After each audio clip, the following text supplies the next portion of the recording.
Welcome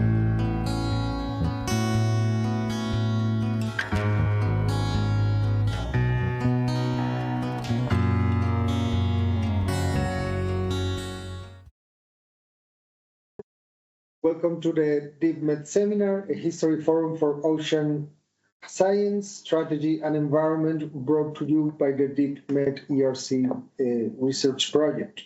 Today we have the pleasure of having with us Maria Villa Alfageme, talking about observing and measuring the biological pump, building a global database.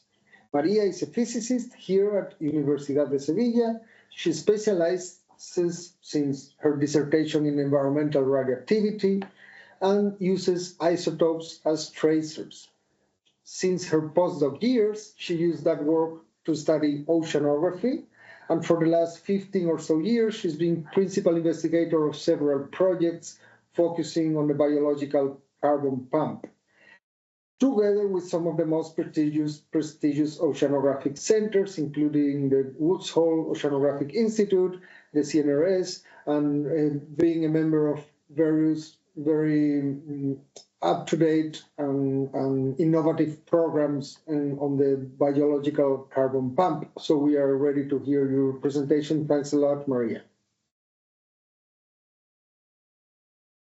So thank you for your presentation, for an introduction.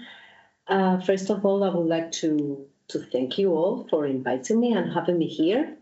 It has been super interesting so far, discussing with you, and it is true that this combination of different scientists from very different disciplines, it's been very challenging so far. And this is why my presentation, initially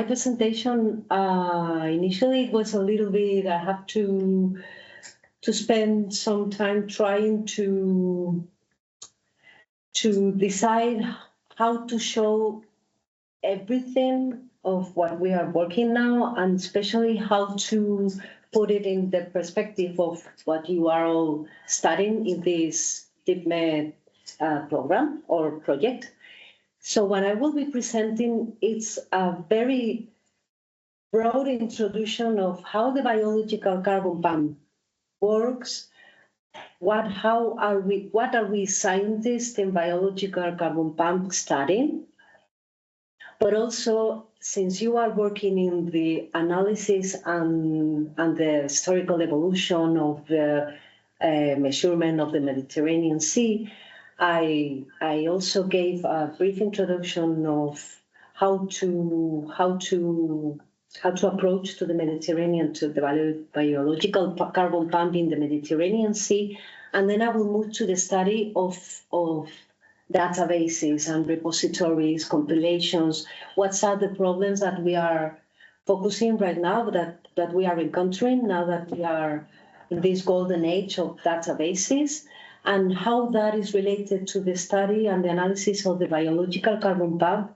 And finally, I will try to converge everything of this biological carbon pump, study of the Mediterranean, databases, into our very recent funded project, which is Hippocarbon, and how we are trying to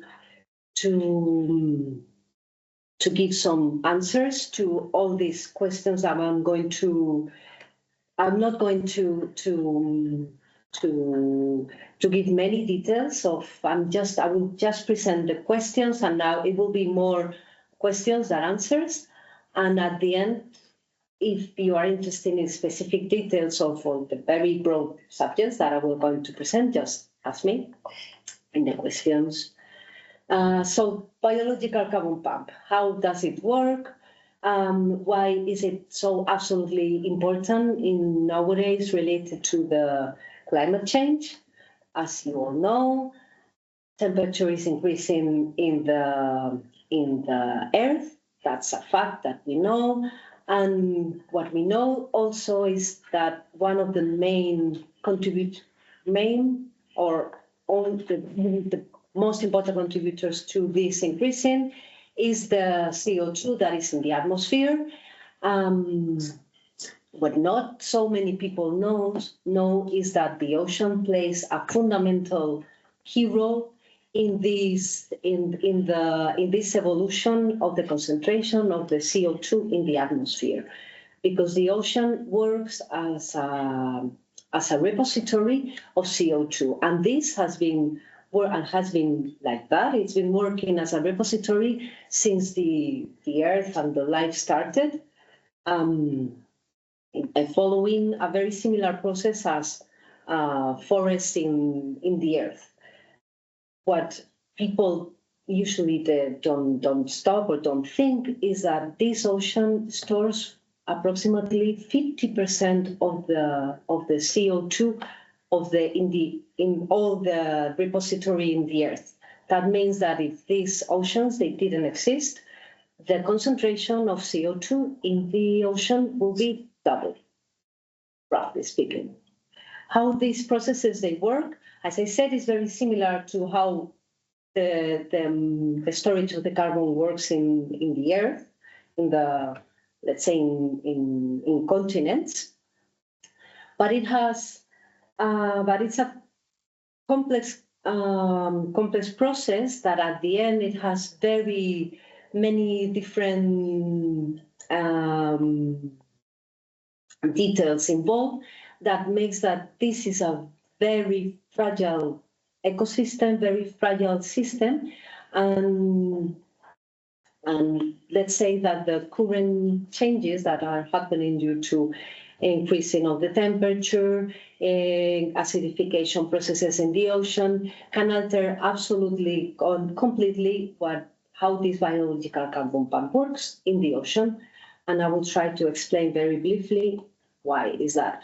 So first of all, we have we start in the ocean in spring, and as it happens on Earth, we will have what we call primary production. Let's say the winter is over, and due to mixing of the different layers due to storm and upwelling, we will have an improvement, an increasing of nutrients in the surface of the ocean.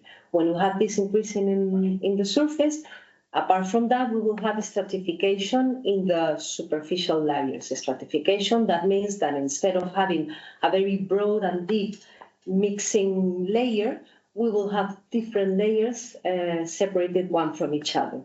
At the same time, we will have an increasing of the energy produced by the sun, because the hours of sun will increase in spring, and all that will create what is called a bloom. So we will have plants, phytoplankton, that will, let's say, will populate all the surface of the ocean, and they will produce these amazing images that we can be seen from the satellites, that it looks like a Monet painting, where we have all these eddies of phytoplankton moving with the currents all around the ocean. And we have this primary production, and it doesn't mean that the carbon has been stored. What the phytoplankton does is convert, by photosynthesis, metabolize the CO2 from the atmosphere, which is a gas, and convert it into organic carbon. That's synthesizing this carbon and is converted into, first of all, organic carbon. So it moves from the atmospheres to the ocean. That means that has been storage? Not at all, because later what we need is that carbon that is organic and is not a gas anymore, is not dioxide anymore, it is exported to the deep ocean. Then we will have the export, the carbon export, and we will have what is called a carbon flux, which is actually what we in our group measure, and we focus in this carbon flux. And as you can see, the shape of the export is not an arrow. That means that initially we will have a very strong export of everything that has been produced in surface. But when it reaches the deep ocean and it is storage in the very deep ocean, what we get is between 1% and 10% of what was produced. And that is fundamental, because at the end, not everything that has been produced will be storage. Another definition that we need to settle to understand what we mean by storage is we need we need the carbon to stay and not coming back to the atmosphere in decades, centennials, or millennials. So for that, what we need is that the carbon reaches a layer at depth where the mixed layer in the winter, the upwelling processes, the water mass movements along the different oceans do not turn up again the carbon. And that depth will depend on the ocean, will depend on the scientists you ask, will depend on the consensus that the scientists will reach. But let's say that from 500, 600 meters depth, we consider that we can start talking of storage. The problem is that only 1% or 10% of what was produced can be exported to 600 meters. Why is that? The problem is that we will have remineralization during the whole process from the top to the bottom. And this remineralization process means that we have synthesized the carbon, and we have the carbon let's say, in an organic form and not CO2 anymore. And that means that it can, just by gravitation, it can sink. But we, in the way to the bottom of the ocean, we will have the bacteria and the zooplankton. And bacteria and zooplankton, well, what they do is they consume this organic carbon, which is actually what we do also animals and bacteria in the continents. We consume the organic carbon. And when we consume the organic carbon, we respire and we give back the CO2 in the form of gas. And this is exactly what is called remineralization. That means that is the change of the process that again convert the POC, the particle organic carbon, into CO2. If that process takes place below 600 meters, this CO2 newly produced won't come up again, because as we said, we have kind of consensus that at that, more or less at that depth, there won't be upwelling or turning back. But if that process can take place in the upper meters, eventually, and not in a very long time scale, it will come back to the atmosphere. That is why only 10% reaches the depth, because the rest is consumed by bacteria and zooplankton. All these processes, this is a very fragile and very interrelated process. As you can see here, this is an attempt of trying to include all the characters, all the different processes that take into account by Siegel et al. During the exports program by the USA. And all these, the bacteria, the phytoplankton, zooplankton, the mesoplankton, the fishes, they all interact. And we also have to take into account that we have physical parameters that can change, for example, the stratification, the temperature, of course, all these nutrient upwelling, downwelling, all those processes are completely interrelated in ways that we don't fully understand. This is why we are still working on that, and a lot of projects in the world are we are trying to collaborate to give an answer to really understand and really parameterize what is going on here. As you can imagine, and if with all these climate changes that are taken into account, and all these changes that the ocean is experimenting will affect definitely the biological carbon plant. And we are still unsure if these changes will improve the capacity of the ocean to store the carbon, or on the contrary, will, let's say, it will weaken the capacity of storage. So at the end, to summarize, we have the primary production. We will have a carbon flux and an export that we need to parameterize. So what we need to quantify, we need to quantify the primary production, we need to quantify the carbon flux and the export, and we need to quantify the attenuation. And all that will result in carbon storage. What we measure, in our group, what we are experts in, is in measuring exactly this carbon curve. In this carbon curve that I am showing here, we can see that in the very first meters in the surface, we will have let's say a maximum carbon export, because we have all the primary production is exported. But then during the attenuation, this carbon export is decreasing, and at the end, it will reach kind of a plateau in the export, a constant, and below the 600 meters, we will consider that the carbon is a storage. So what we are trying to do in our group is to parameterize this curve, so that if we are able to let's say finding which parameters can describe this curve, we can provide it to the modelers, to the models in Earth, the Earth models, where using the primary production and our parameterization of the flux decay, they will be able to quantify and to give big numbers to the carbon storage. It is not something that is new.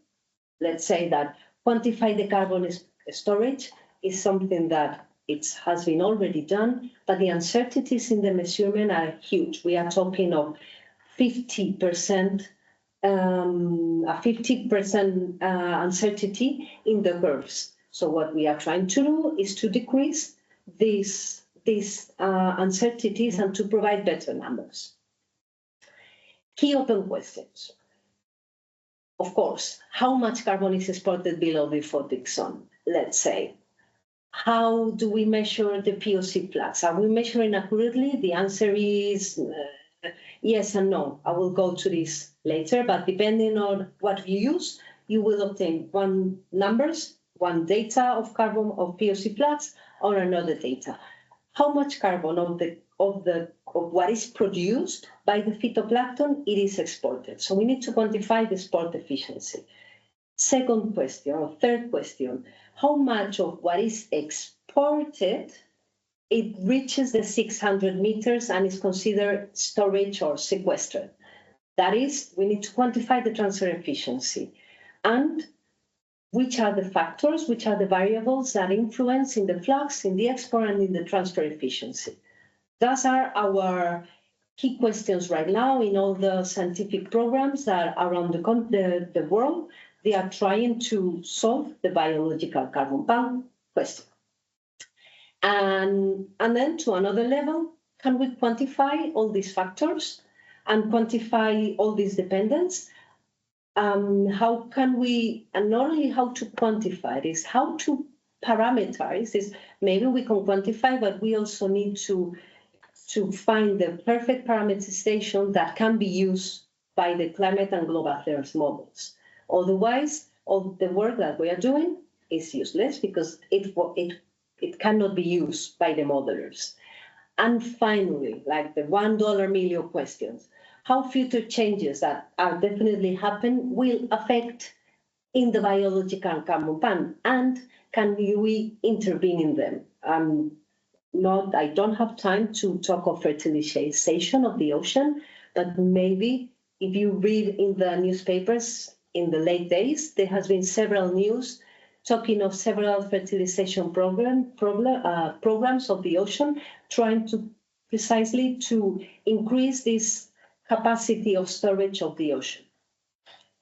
So what we need, let's say, from all these questions that are very broad, and there are many scientific groups working on that, what we will do is, we are trying to do is to improve our group, to improve the quantification of carbon export, expand the number of data available, and we are trying to create global data repositories that can be used.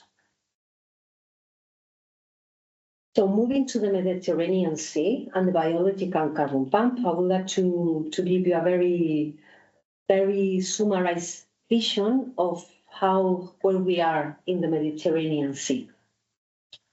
As you know, I'm not saying anything that you don't know. It's one of the most valued seas in many different aspects.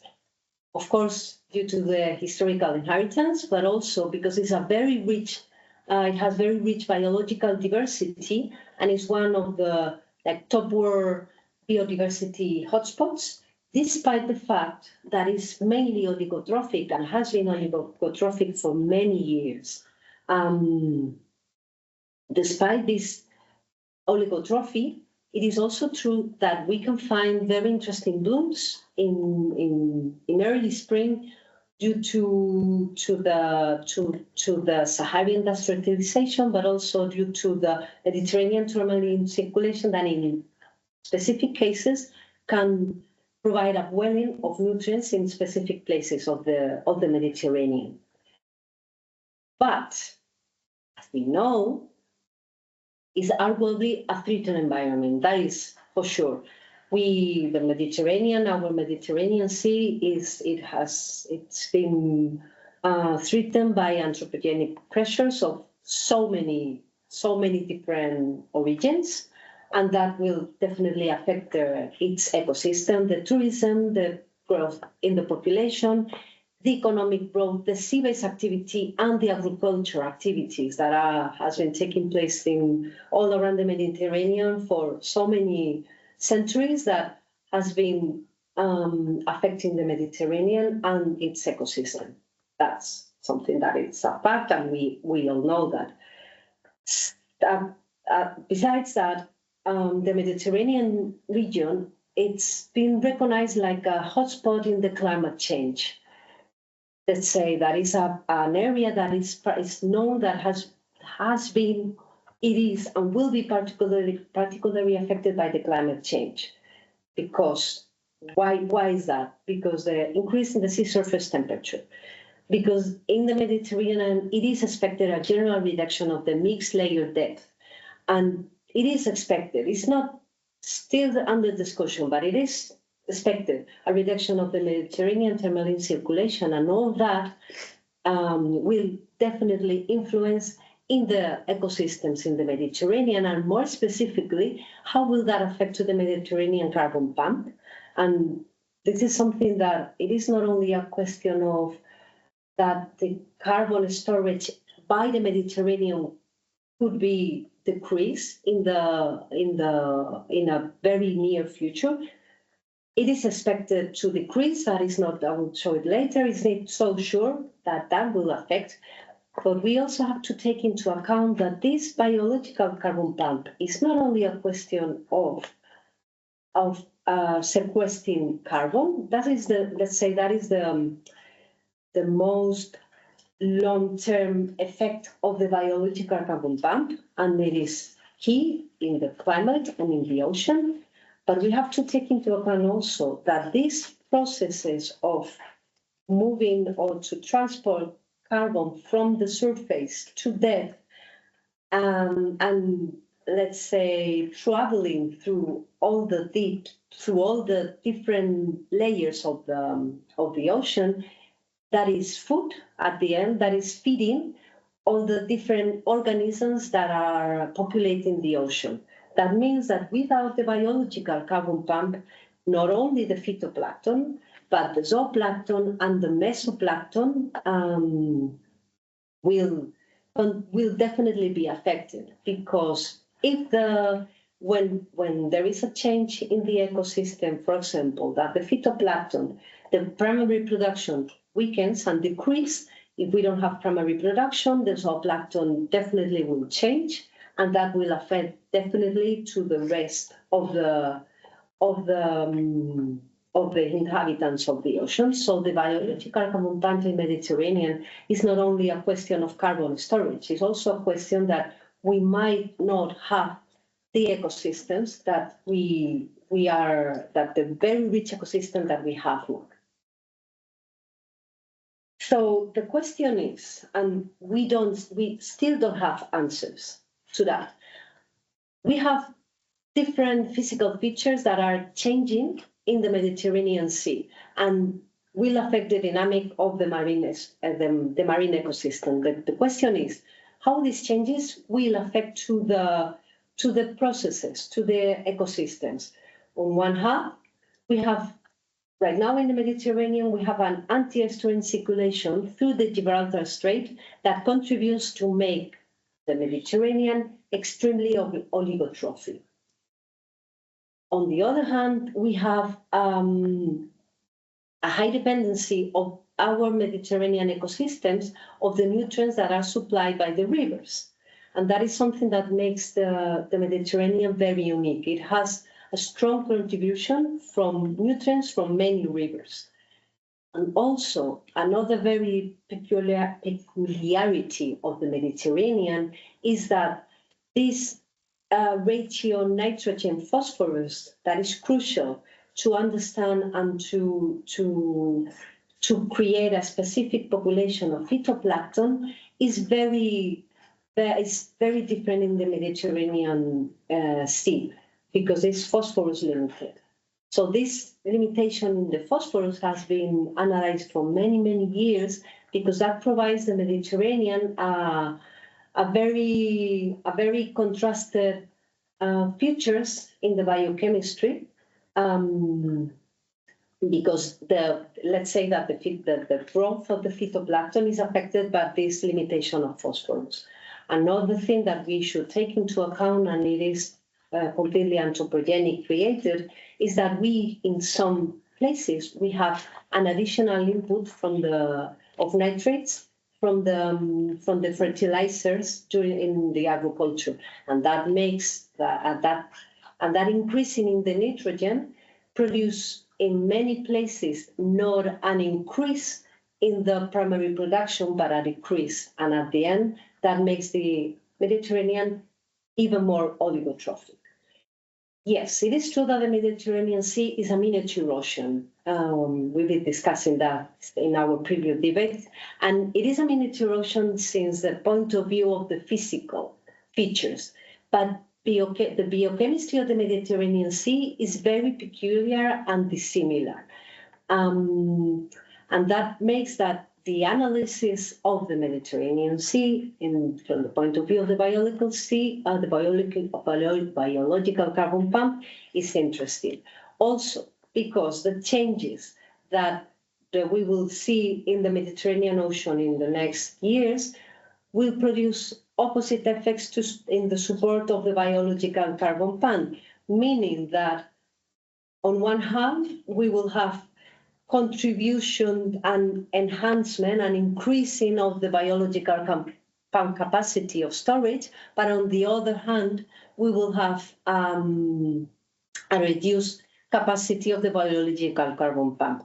What will happen in the future? This is something that it is still under we are still working on that. So in terms of oligotrophy, what will make the Mediterranean Sea oligotrophic?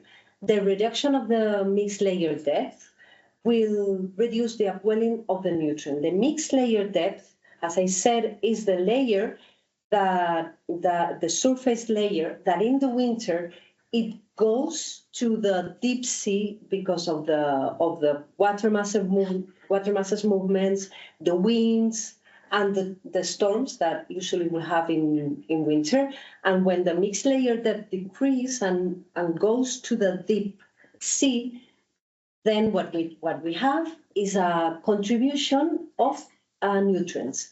when later in the spring we have a stratification, the stratification of the surface layers, we will have additional nutrients, and that means additional primary production. If this mixed layer depth is not going so deep, then we will have a reduction of the nutrients. Also, in another note, we will have overall warming of the waters, and that will increase metabolic rates. That means that the particles at the end, the bacteria, let's say that the metabolization of the carbon, the use of the carbon and the respiration rates will be faster. That means that they will consume more carbon at the end. And if they consume more carbon, less carbon will reach the deep of the ocean because it's consumed by the particles and then returned to the atmosphere. This is called actually the tropicalization of the Mediterranean Sea. The tropicalization of the Mediterranean Sea means that we will have smaller phytoplankton and also bacteria that will consume this phytoplankton faster, and that is expected to, but we are not sure still, is expected to reduce the capacity storage of the biological carbon pump.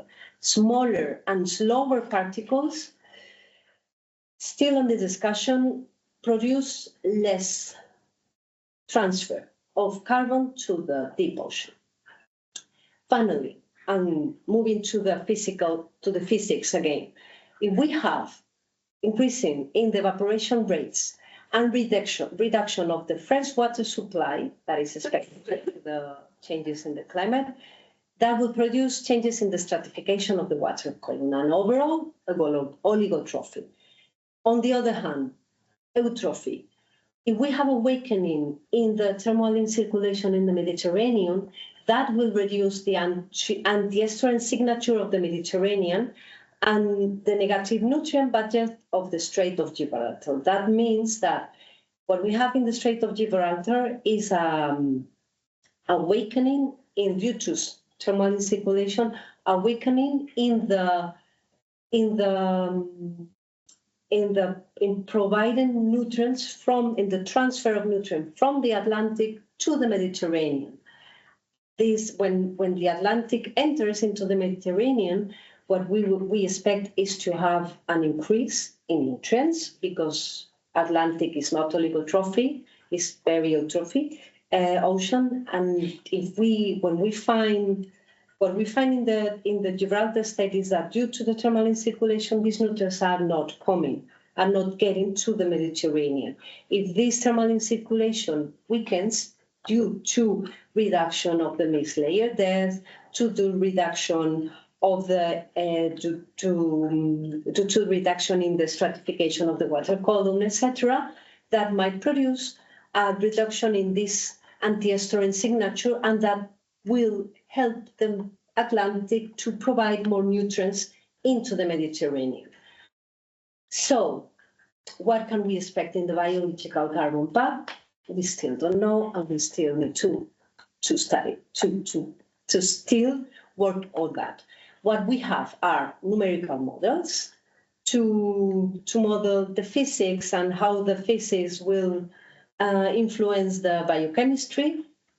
We have the very helpful, the help of the machine learning models, very trendy and very useful. That is true. And we also have the time series measurements. Time series measurements because in some places of the Mediterranean, have been really undersamples in terms of biological carbon pump. The Mediterranean has been extensively studied in terms of physics of the ocean, but not in the biological carbon pump. So time series can provide additional clues to see where we are going. So our contribution to everything that I have been discussing so far is the Depot Carbon project. The Depot Carbon project that I will focus on that at the end of my presentation is trying to use numerical models, is trying to use machine learning models, and will try to build time series measurements in the Gibraltar Strait to provide answers.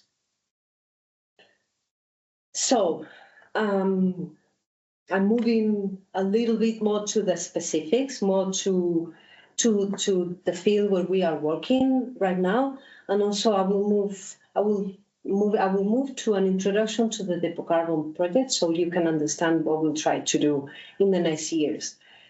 We will be working in the POC flags evaluation in the Gulf of Cadiz and in the Gibraltar Strait.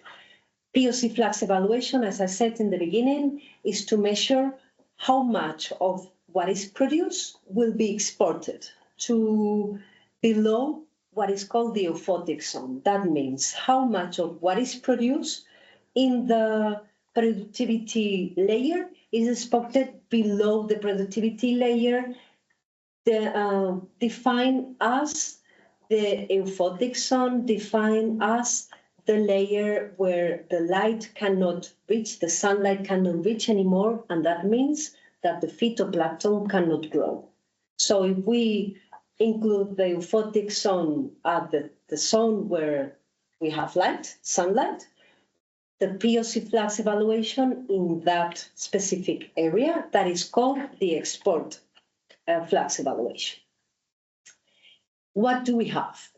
Initially, we had in the past, and not so much in the past, let's say 10 years ago, we only have only two different instruments to measure the POC flags. We have the sediment traps.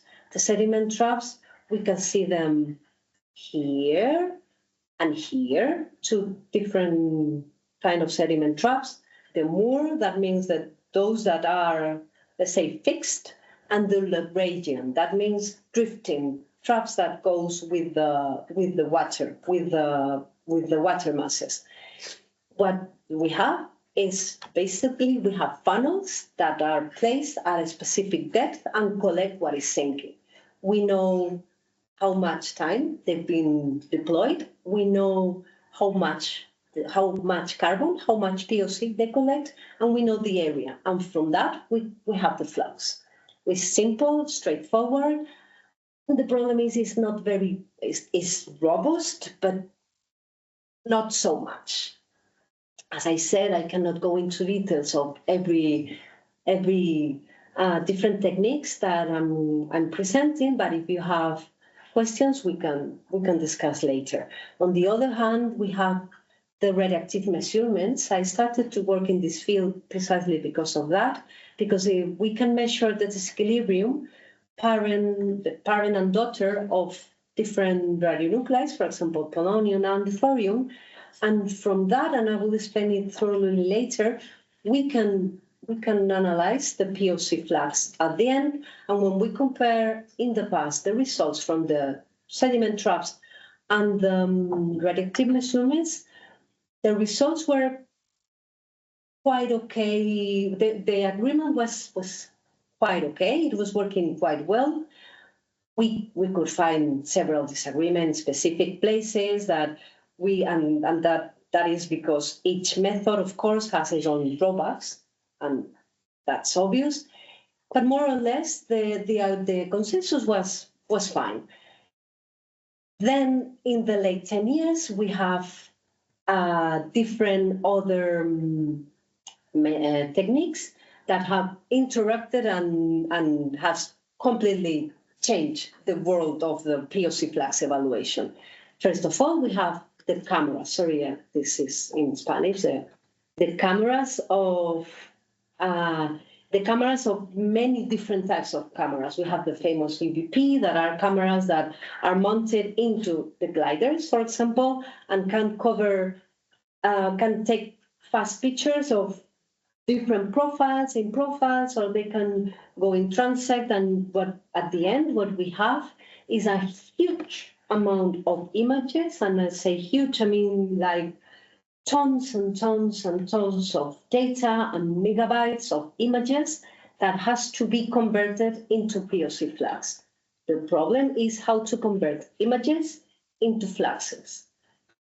On the other hand, we have gliders. The gliders, what we do is they they analyze the particle plumes, and they analyze the composition of the particle plumes as they sink, and they also convert this composition into POC flags. The advantages of these measurements is clear. The amount of data that they have is huge. The cruises are no longer so much needed because you can deploy them. You can deploy the gliders with a ship, and then you can leave them for months and then coming back and take them back. For the UVP, you can do the same. You can have the gliders and then put the cameras in the gliders and then turn back in weeks. And the amount of data that you cover geographically and temporally it's gigantic. The problem is that we still have to define how to convert all these numbers into accurate POC fluxes. This is still under construction, let's say, and we need to work all together. We cannot focus only in, let's say, glider results if we don't compare with the radioactive measurements or the troughs or whatever.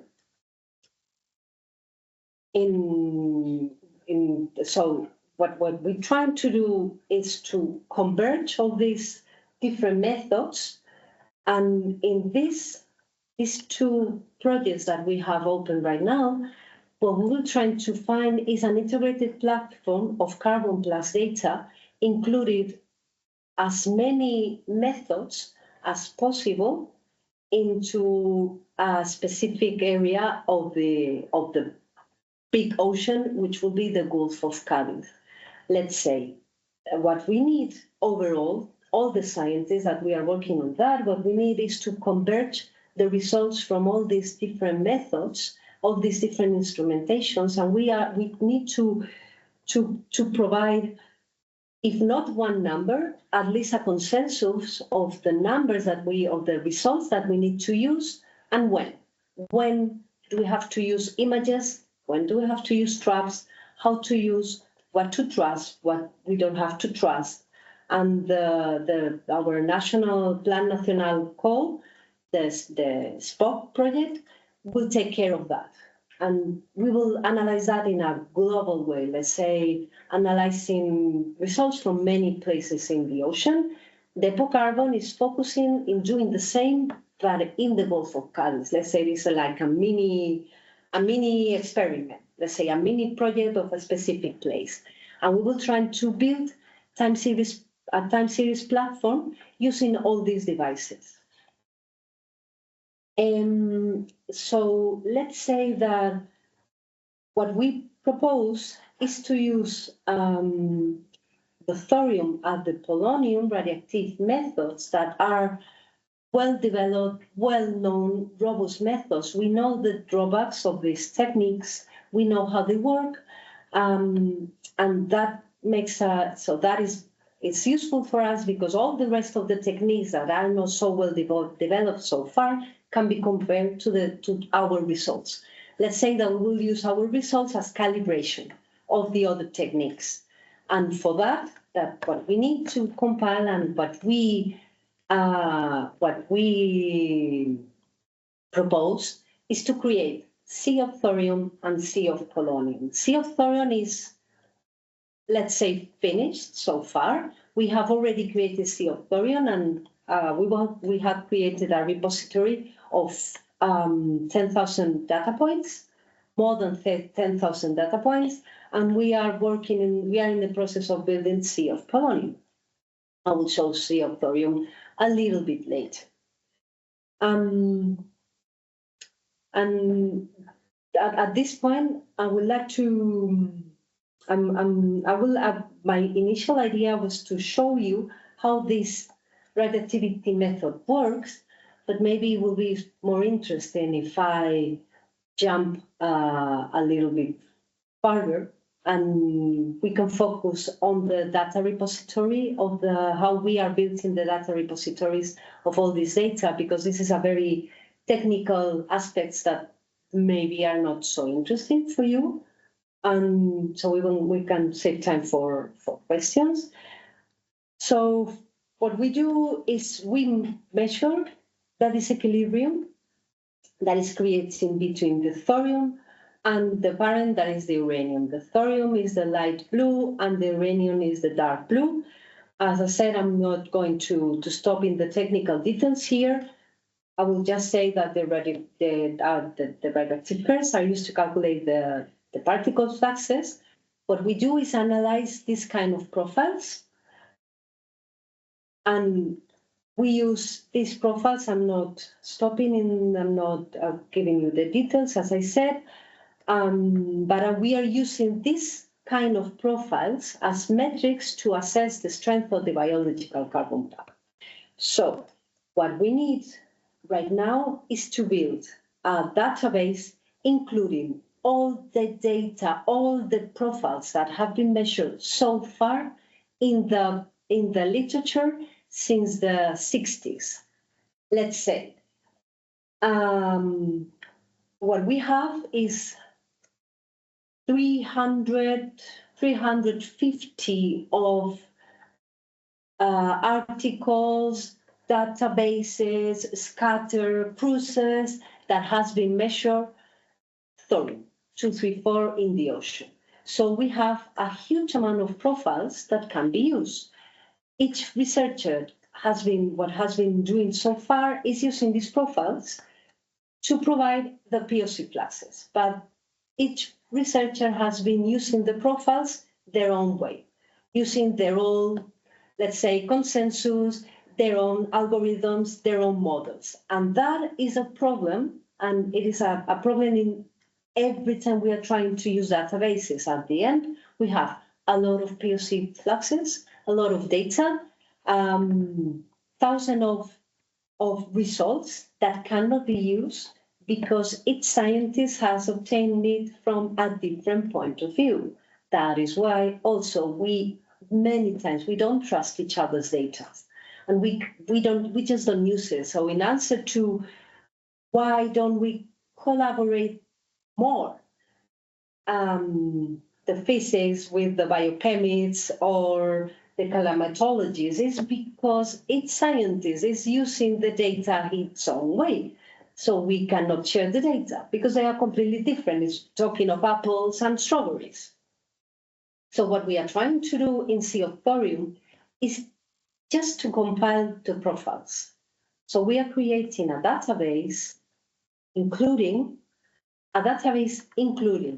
core data of thorium with ancillary data. And we are trying to be very robust in our compilation, and we are trying to avoid any kind of decision. So when we have the database, when we have 50 years of thorium profiles, and if we are able to, let's say, to digitalize all these numbers in the appropriate way, when we have, you can create your own code, you can use our code, we are creating a code for that, you can create your own code to analyze all the data together. So you will be producing a complete global database of POC fluxes, but in a coherent way, if you know what I mean. And this work for the thorium has been done so far. We've been collecting, we've been researching, we've been compiling all these papers, we've been compiling repositories here and then. So far, it says 2006, but it's 2016, sorry. We had 237 papers.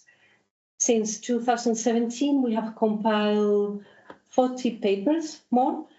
We have included them already in our database.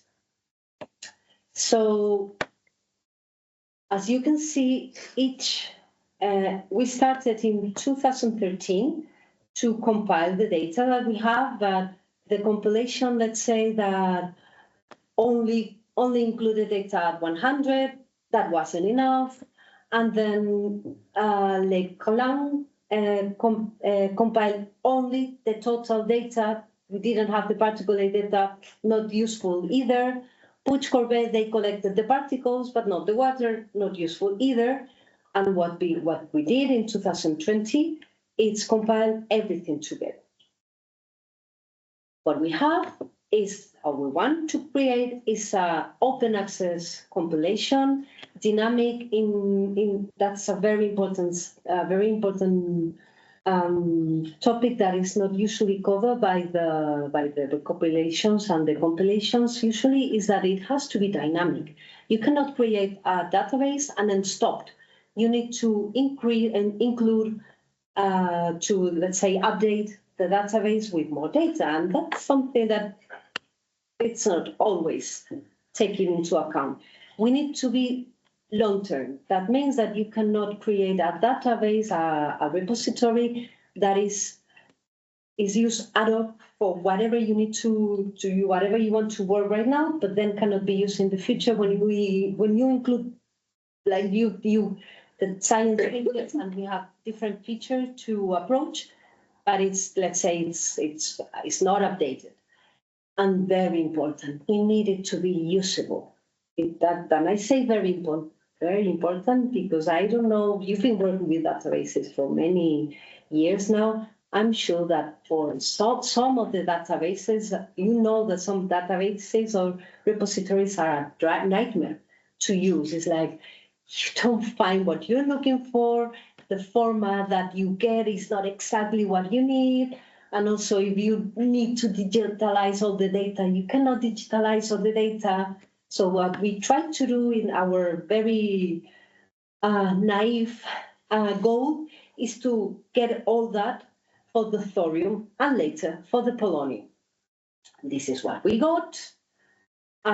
This is how we decided to structure the database. We can come back later for doing the questions to stop how we decided to organize all the data. As I said, the main goal was not to intervene in the data. So we prepare the data as raw as it is possible. We compile the data, and we, first of all, our first effort was to, let's say, share it in open access. Everything open access in Pangea. Pangea is like,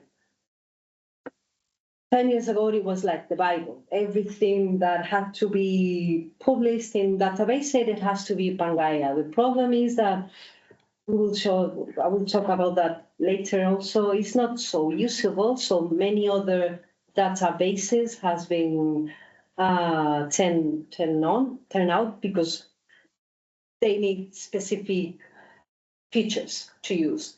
And also another thing that it is usually done in our field is to publish what you have in open access in Pangea. You also publish in a journal, so you can also discuss the data, because in Pangea you just present the data. In Earth System Science Data, that's one of the journals, you can also discuss what you have obtained. So Pangea, pros, of course, durability.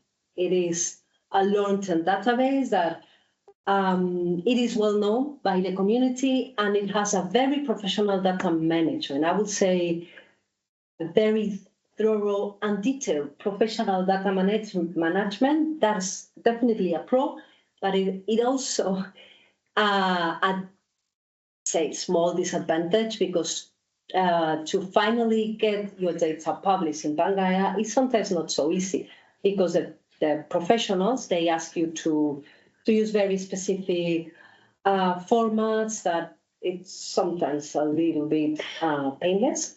But at the end, when you get it published, it is true that it's durable and it is professional. Also includes a DOI. Something that I really like about this database is that, and this is why it is a little pain to publish, is that you have to somehow connect all the data that you present to other compilations and authors.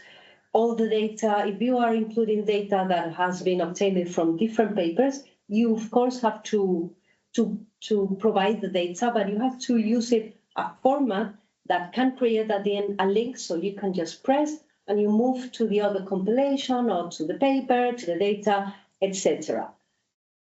Cons of this compilation, the usability. I don't know if you ever use Pangaea. It is a pain. It is a pain not as a provider of the data. I really appreciate that it takes so much effort, but as a user, when you need to download what you want, to get the data, but use that data is not always so easy. Or get the data, and I'm trying to understand what you have and what you can get from there is not always so easy. Specific database repository that we like it, the radioactivity community, we especially like is MARIS. MARIS belongs to the International Agency of Atomic Energy and has been built in the late 10 years. The data management is also very professional. It only includes radioactivity data. So it's specific for radionuclides, but it's very interesting because you can have data from the seawater, from the biota, the sediments, you can have everything.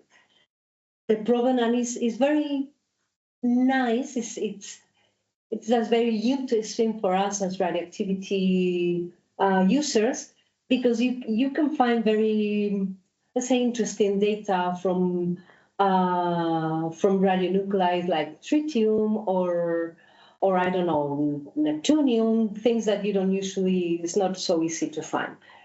The cons is that the usability, and that's my personal opinion, it's not so good, and you don't find a DOI. So many people, they don't want to put the data in MARIS because, let's say, the authorship is not so clear sometimes. This is the database that the projects, the American projects, the American biogeochemistry projects, they use. And I won't stop here because I want to dedicate some brief time to geotraces, because geotraces this is the Bible. This is the Bible right now, and we all love scientists, we all love geotraces, and maybe for your studies it can be also interesting, because geotraces, I don't know how familiarized you are with this repository. It's a repository of metals, trace metals, elements. It's a chemistry data, ocean chemistry database. It covers all the oceans for the late 20 years. And it has been done in a absolutely thorough, meticulous, robust, taking into account all the different subjects, all the different problems that you can take into account. So the data that you find here are perfect. You have amazing metadata, and you have very trustable chemistry data, and you have all of them available in open access. You have, as you can see here, this is just a screenshot of the database. You have an intercalibration section. That means that you can just not give your data and let's say, hey, upload them into geotraces. You have to make sure, and you have to prove that all the data has been intercalibrated within geotraces intercalibration. You cannot just say, hey, this cruise I've made, just put it into geotraces. No. Cruises in geotraces are called geotraces cruises. So you have to prove that your cruise is validated to be a geotraces cruise, for example. And the metadata that they include, that has been discussed for many years, so they are covering everything. And these are the geotraces cruises that we have. In yellow, the geotraces that have been done so far. You can see that a lot of geotraces cruises have been taking place in the Mediterranean. And in red, the cruises that are still missing, not so many, let's say. Most of them will be covered in the next years, and probably what they will do is they will start again. The only problem of geotraces is that you only get data from geotraces cruises, and that's restricted. The amount of data is huge, that is true. The quality of the data is fantastic, but they are only geotraces cruises. And these are a list of their main key parameters in case you want to have a look later in the presentation. So as you can see here, we have a golden age of open and shareable databases. That's for sure. What we have, overwhelming amount of ocean data. And as you can see, they are available in digital and open format. That is correct. Not all of them are as usable as the specific scientists will need, but they are there. You can take them. Exponential increasing of the amount of data due to the increasing of the new technologies. The technologies are developing exponentially. So we have imaging devices, we have the Argo flows that measure the physical parameters in the ocean, salinity, temperature. We have the gliders. The gliders are like little rockets, little rockets that cover the ocean. We also have the satellite images we always had, but now the use of these satellite images, it's becoming more accurate, and that goes together with an exponential improvement of the computational resources. We have the big data techniques, the machine learning techniques, the artificial intelligence techniques. So we have much more data and computational way of using those data. That means perfect golden age. Our solvents problems with all our problems related to the ocean will be solved because we have all the data there, and we just have to analyze them with our computing codes, which are super fast, and we will get the answers. That will be ideal. The problem is, and that is personal, that's my personal vision, at least for the biological carbon cap. We have an increase in data, but that not necessarily means that the results that we are obtaining is increased. So we have the data, but if we don't analyze them, we don't have increasing results. And the problem is that we have so many data that even though we use the computational techniques, at the end, we are humans. We have a limit to process the data. We don't have a limit in processing. The machines, they do that for us. But we have a limit to understand what we are getting. So at the end, and that's personal, what we have is under-analyzed data and exponentially growing, that we are not able to cope. Also, we have to consider that the instruments do not provide consistent results. As I said in the beginning, depending on which instrument you are using, you will get a different POC flux in the case of what we are measuring. That means that the techniques are not working properly? Not at all. That means that the instruments, the devices, the methods are analyzing a specific aspect of the POC carbon, of the POC flux.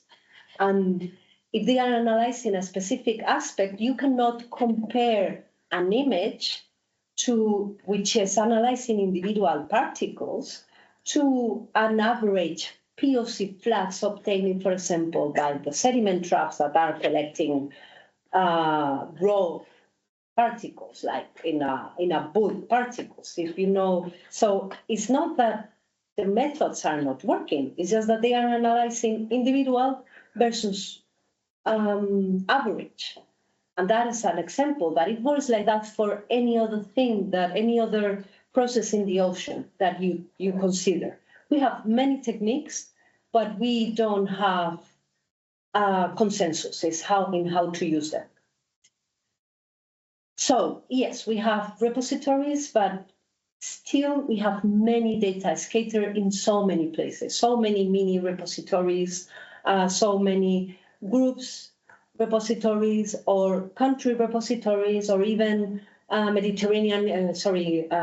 ocean institutes, oceanographic institutes have their own repositories. There is an effort to compile all of them, but that takes time, and we are not there yet.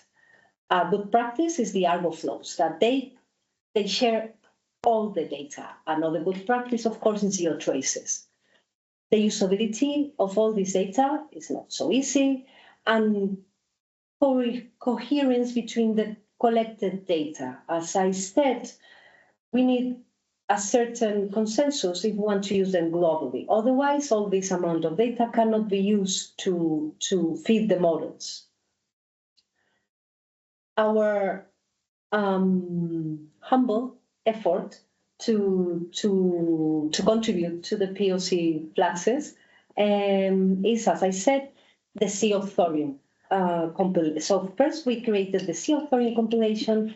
What we have here is the Sea of Thorium repository, trying to combine all these pros and to avoid the cons that I mentioned before.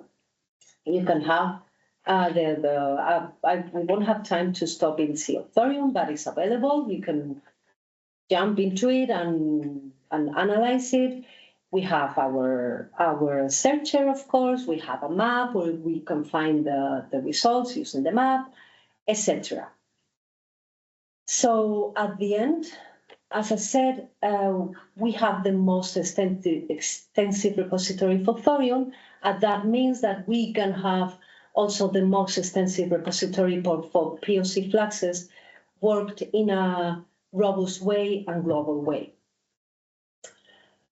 We can use that to create the Sea of Carbon. That means that the Sea of Carbon will be a repository of carbon built in a very similar way to Sea of Thorium, and that it is what is really useful for the scientists. And finally, going to the carbon, how are we in time? Should I be? We have all the time in the world, but we also want to have energy for the questions. Okay. so very fast. With carbon, we will need to quantify the export capacity of the biological carbon plant, but in a very restricted environment. So we will analyze this export capacity in the Gulf of Cadiz. We will create a database with more than 50,000 data, and that will be done using all the global data in the ocean. But we will compare those results with the results that we will obtain from a time series in Cadiz.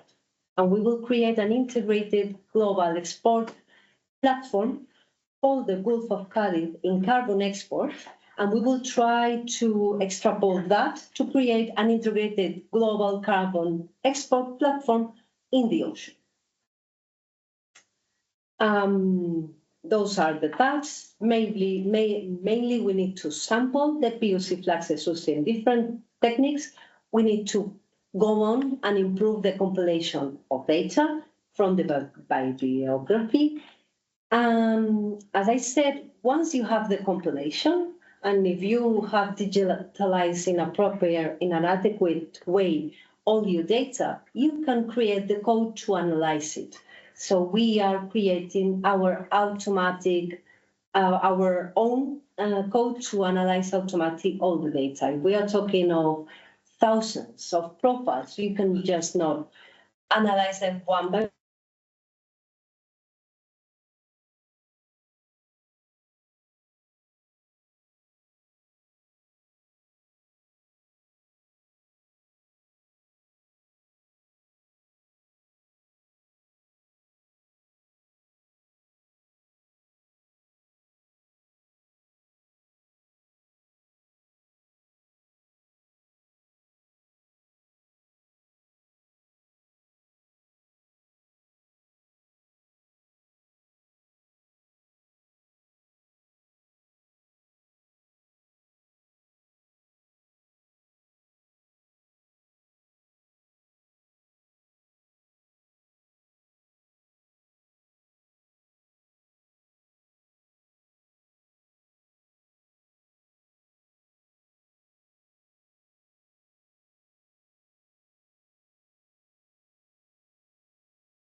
First of all, we will try to predict how the thorium, which is something smaller, and we know and we understand much better, how the thorium will behave globally. Once that we know how the algorithms they work, and if they are able to predict the behavior of thorium, 2, 3, 4, we will be able to approach the big and ambitious and super challenging, beautiful task of predicting the carbon export. So we have our CO thorium data, we have digitalized them, we have built the Python code to analyze all those data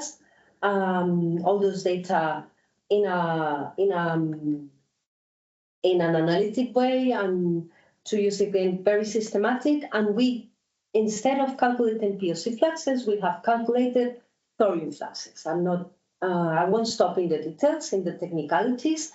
Let's say that first of all, when you are using machine learning, you need to decide, and this is why our CO thorium is so good. We need to decide which variables are you using as input, and our CO thorium is fantastic. Sorry to mention, but it is true because the metadata that we've been used, that we decided is very useful in terms of predicting or using or being used by machine learning, because we have included the magnitude, the latitude, we have included the month of the year, the moment of the year, but we have also included the primary production of that specific profile. And also, of course, we have also calculated the thorium flux.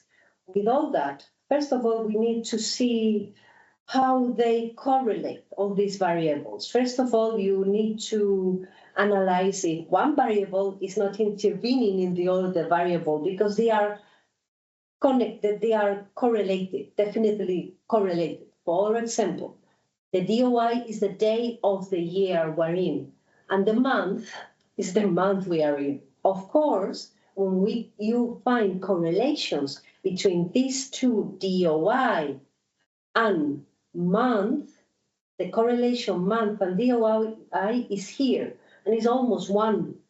1 means that the correlation is almost perfect. Of course, it's almost perfect because it's mostly the same number. So first of all, that's like that is used as this matrix is used to analyze correlations between parameters to make sure that one parameter is not interfering in the other one. Okay, and then what we did is building the codes for machine learning. We used XGBoost and random forest codes. We use part of our data, of our thorium data, to calculate using machine learning and all these chosen variables. We calculate the thorium flux data, and we call that predicted results. Let's say machine learning is predicting what is happening to those results using to those variables. What is happening in this specific sampling point at this specific moment in time with this specific primary productivity, which thorium flux we will have. And we compare the predictions to the real measured values, and we can see that the correlation is very good using both results. At the end, this is very useful. This is telling us that it is working, but it's also a little bit of a black box because we don't really know what's going on. We know that we are able to predict, but we are not able to see which are the variables influencing.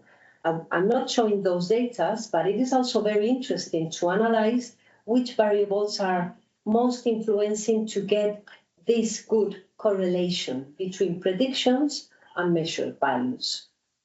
And also very cool data because in our field, we love cool maps and we love to compare global maps.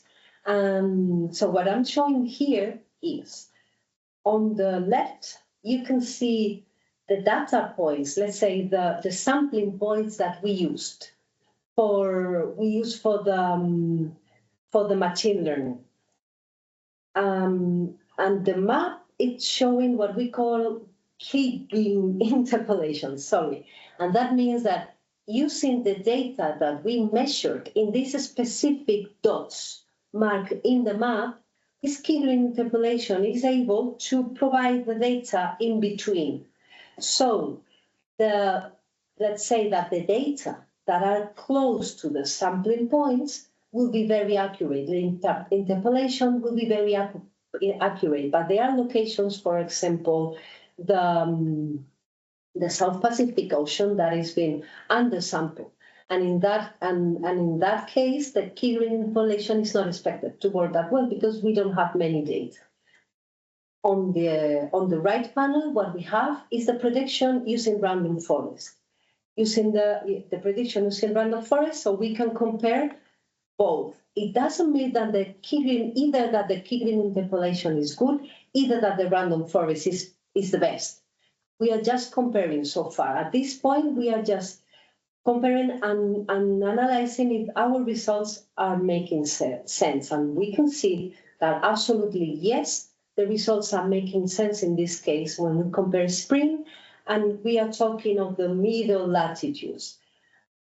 It is not working in terms of comparison, interpolation, and random forest for the poles, for the North Pole and the South Pole. It doesn't work very well, but it makes sense because we don't have so many data. So the machine learning is not probably is not providing good results because we don't have that many data so far. We can also use the XGBoost, and as expected, is working much better in this case. And we can see that both maps are very similar. And also, we can do exactly the same using the summer data. The summer data are completely different. It's very interesting to see why some cruises take place in summer. Some of the cruises in specific locations, they take place in spring, and also in the Arctic, etc. But we can leave that for a later discussion, and we can see that the results here are working even better for the XBoost example. And to me, this is a fascinating result, and I will be discussing this for forever, but I think that so far, what my goal here, my aim here, is to give you a very introductive vision of how the machine learning can be used when we have enough data, and how useful it can be if we know what we are doing or where we are working in. So far, we have a long way to go. We have just started with our depot carbon, with the analysis of the Gulf of Cali, the machine learning, all your suggestions, ideas, tips, how to use the database, how to improve the database, everything you have in mind will be welcome. And thank you very much. Thank you.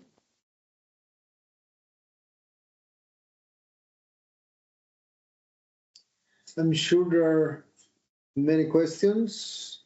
I have just very brief one for clarification. I know you're going to say, "Oh my God, these people didn't understand the thing." But my question of clarification is: can you please repeat again what is the relationship of thorium to carbon sequestration, or to the POC process that you're describing? The problem is that I didn't explain that because I decided that I didn't want to go into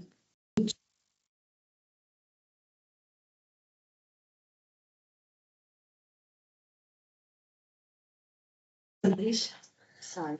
So I'm really sorry because I skipped that part. It's not that you don't understand, it's that I didn't even.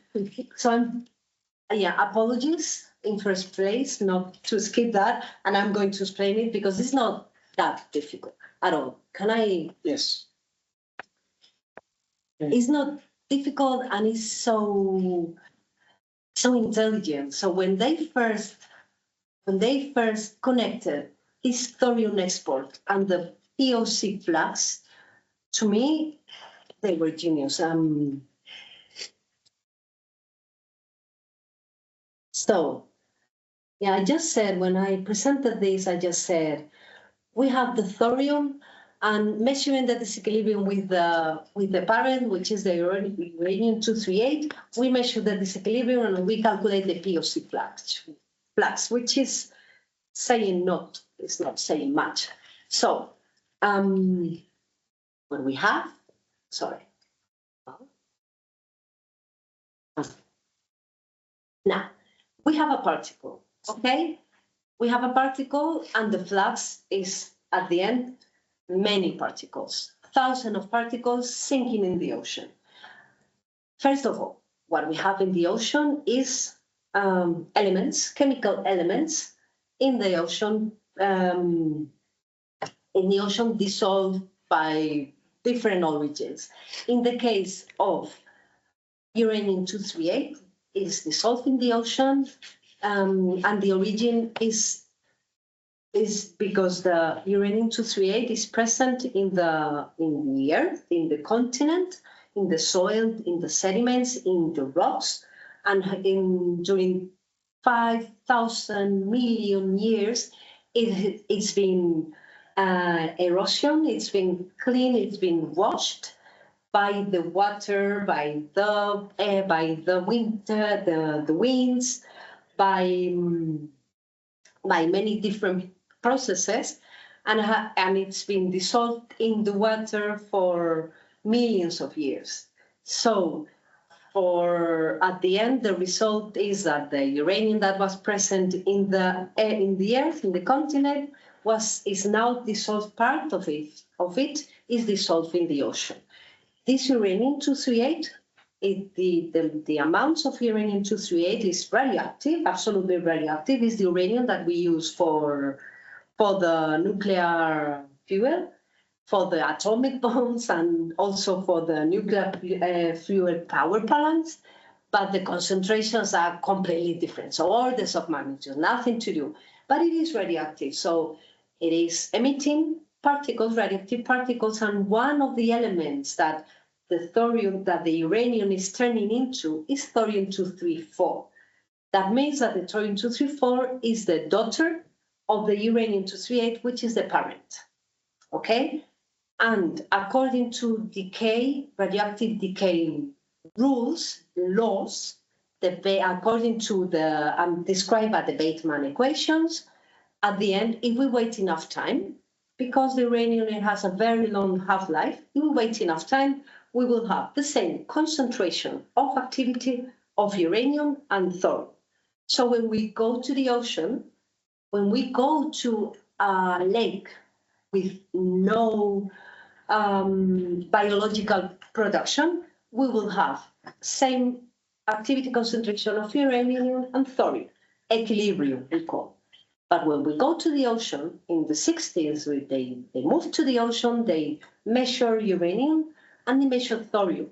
And they saw systematically since the 60s to now that there is a disequilibrium. In disequilibrium in terms that we should be measuring the same, but we do not measure the same. And they thought, well, this is because, and they already knew that, because the uranium is conservative in water and stays in the water, but the thorium is particle reactive. It's not only the thorium, there are many other elements that are particle reactive. It can be the iron, or it can be the calcium, or strontium is also particle reactive, but one of them is the thorium. So when we have a bloom and you have particles in the bloom, the thorium stick to the particle. Okay, nothing happened. Then I measure, and I have the same amount of thorium as uranium because the particles are there. But the particles, they sink. So they remove the thorium that we have in surface. And that is very clever, because if we are able to measure that disequilibrium of thorium, yes, that is interesting. We lost the thorium with the particles sinking. But if we use this as equilibrium to build a thorium flux, we are able to quantify what is happening with the thorium. Okay, interesting, but only interesting. And that's like scientifically, for the physicists, for the radioactive community, very nice, but not useful to the oceanographer, to the biochemist. The very clever thing is to connect this thorium flux to the POC flux. And how do we do that? What we do is collect not only the water, but also the particles. And we measure how much thorium we have in the particles, in the sinking particles, and how much POC we have in the sinking particles. So we create a ratio, let's say a conversion factor between the carbon flux and the thorium flux, because we know how much we have in the particles as they sink. So if we have the thorium flux, we use this ratio carbon to POC, carbon to thorium to convert it into POC flux. So it is true that for us, this equilibrium means carbon export. Like we see it and we are already doing the calculations. But at the end, what we do is to use a model to convert it. Very kind of obvious follow-up. Why don't measure the carbon directly? Just because you have already measured the thorium and you have already a very, very good database, right? So we do measure the carbon. You do also measure the carbon? We can use a CTD rosette, an Niskin bottle. A Niskin bottle is a bottle that goes to the ocean and collect the water. So yes, that's something that has been done forever. We collect the water from the CTD and we filter and we measure the carbon, the POC that's on it. But that will provide you the budget of total carbon, but that won't give you the budget of sinking carbon, because the carbon that is present in the surface, it doesn't mean that carbon will be exported. Actually, only a very small amount of that carbon is exported. Why? Because when there are different ways of moving the carbon from the top, the particle carbon, from the top to the bottom of the water. But if we are focusing in that gravitational pump to be able to sink this carbon, you need big particles. If you have a micron particle, that particle will very slowly start to sink. But the problem is that the bacteria are already there. So when this particle moves a meter, the bacteria has already taken them, eaten them, converted into CO2. So small particles and dissolved carbon, they don't provide sinking particle. You can only measure sinking POC, and you measure it using this indirect method of the thorium, or you can use the traps. You have the funnel, and you measure what is sinking, the big particles. And you can see that the particles are very, well, maybe not big, large, big is not the right word, fast. You need fast particles to overcome this bacteria degradation.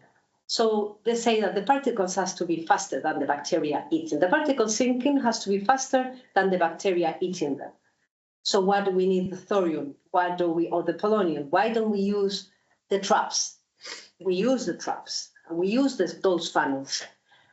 But they are complementary methods, and each of them has its own drawbacks. The best thing to me is to combine both. Of course, if you are able to, all three, if you have polonium, thorium, and traps. Depending on which sampling cruise, what you have is traps, but some other cruises you cannot use traps because to deploy a trap you need days. You need to deploy the trap and then leave it for days and then coming back. Some cruises are perfect for that because they are what we call process cruises. So you stay there for many days. But if you are doing a physical oceanography cruise, a physical cruise that we call, then what you do is you cover a transect. So one day here, another day here, another day here, and in that case you don't have the time, and then you use the phone or any other of the new methods, of course.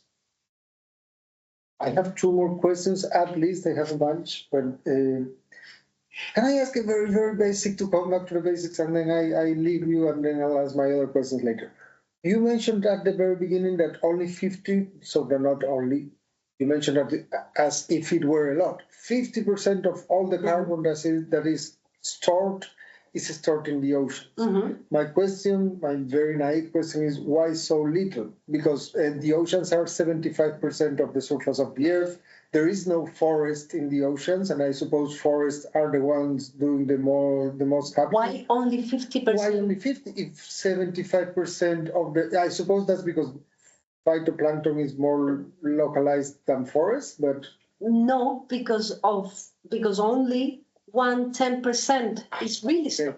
Okay. Really storage. Yeah. So yes, you have all the phytoplankton and you have the euphotic zone, which is huge. So the primary production, you are right. The primary production is probably, I'm guessing here because I've never seen the numbers, but it's probably the primary production is larger than the forests or the earth. But at the end, how much it is exported, that's a different question.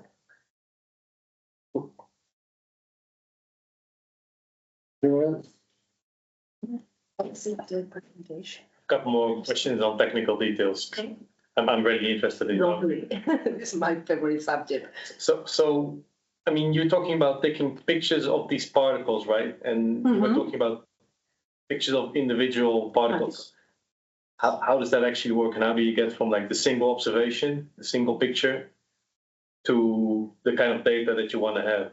It's $1 million questions. We are fighting one into each other to solve that, and it's really controversial, and we have very hot debates about that because it depending who you are, you follow one approach or the other.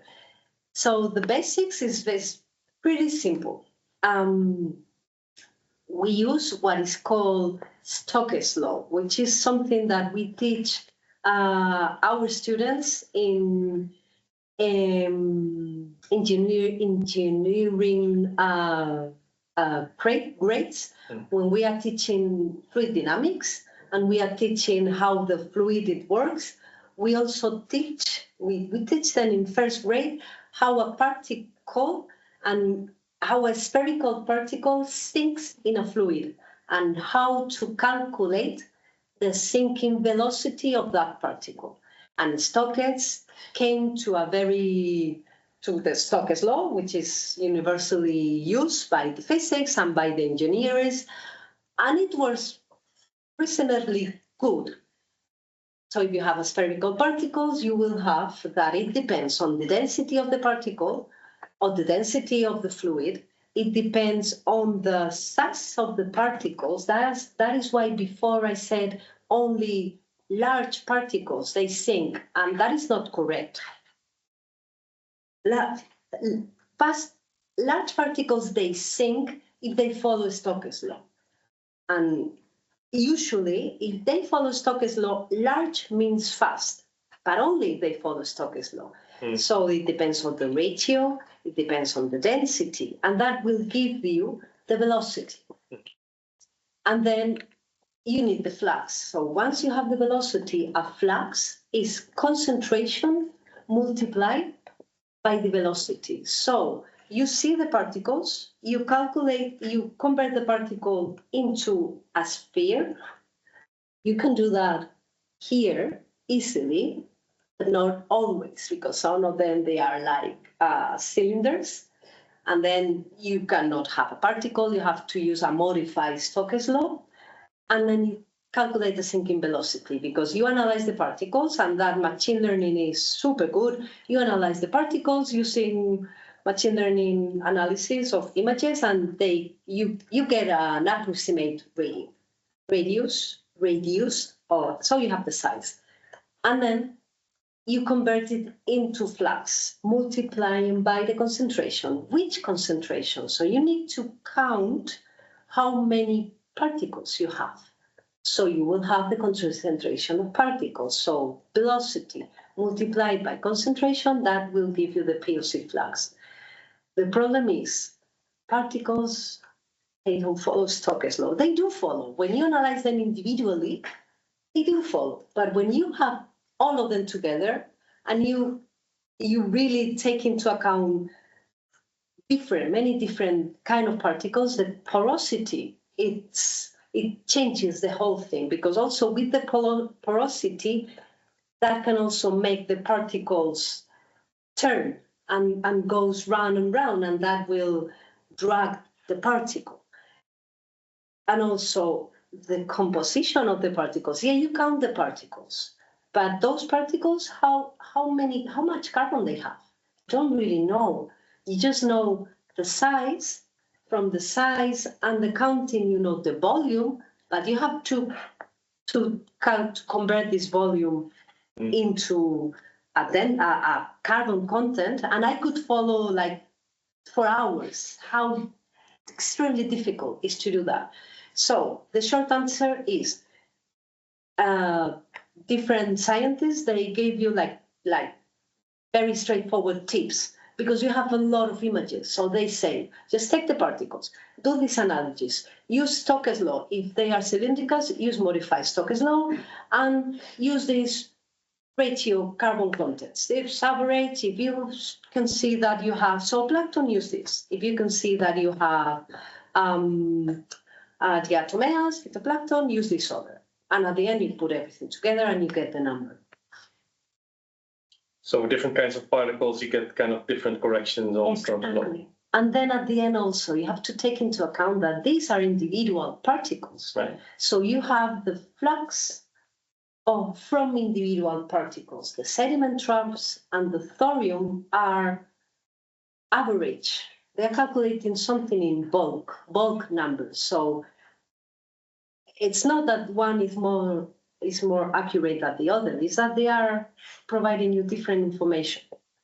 It's fascinating. I love this, because it's, as a physicist, for me, trying to make these numbers to converge is one of the key questions to solve. But what you are doing with this series of data is taking the already corrected numbers, right?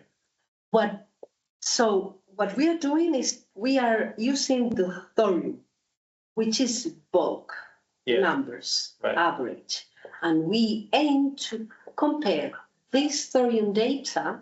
Some people, they are already doing it in small scale, but in a global scale, what it can be done is to compare this bulk data with the data from, for example, the UVP, the images from the UVP, and the calculations they made, and to compare and see how they work and why they are providing. So what we are going to do is in the Gulf of Cadiz, we will do that. We will have the thorium, we will have the sediment troughs.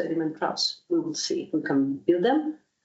And we will have the UVP from Elena Ceballos. Elena Ceballos, she will provide the data from the UVP, and we can compare.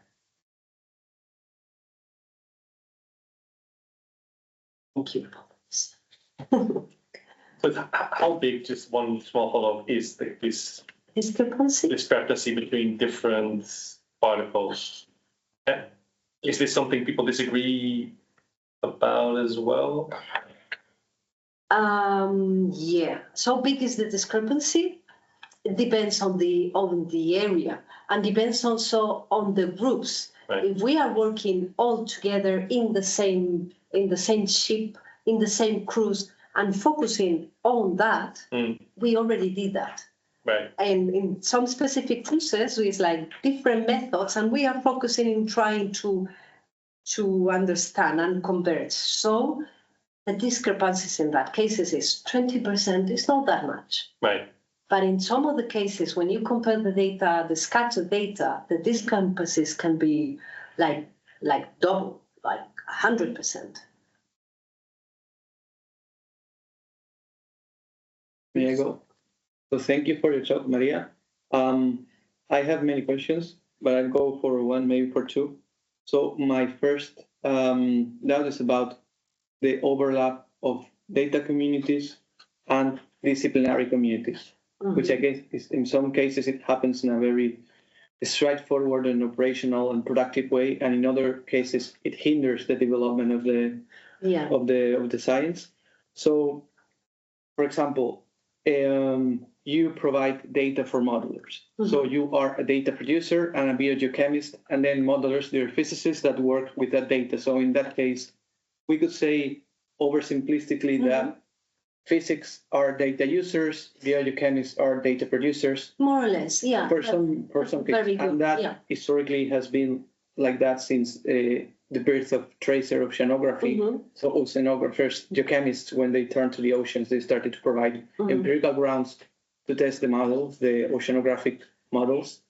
So in that sense, my question is, when complexities start to arise between these interactions, do you think it always happens, or to what extent does this overlap of disciplinary communities and data communities happen? Do you think some disciplines are more prone to be in the side of data production, data management, and other communities are more prone to be on the side of data usage? And taking into account also that modelers as well, they produce data, they produce simulated data, so it's all very complex. Yeah. It's a very good definition of how it's been working in the late years. But I would say also that it's been changing a little bit because due to this, because in the old times, you need to be a very good, let's say, computing expert to be able to work with the models, because all the computing science that was behind was very complex to use. It was not, the usability, it wasn't so straightforward.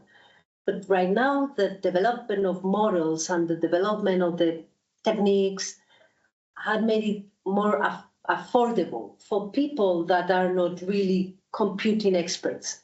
So it is true what you are saying is true, but it is also true that many biochemists, especially biologists, they are now moving towards this computing modelers work, and they are providing like a different approach to all that.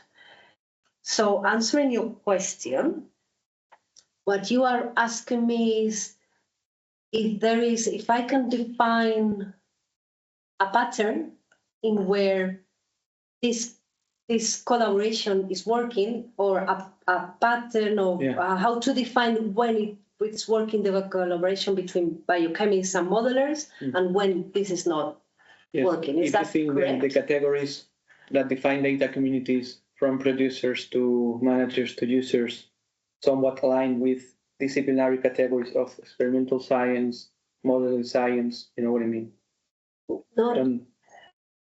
Biochemistry providing, let's keep in mind the simple picture of biochemistry providing data for modelers.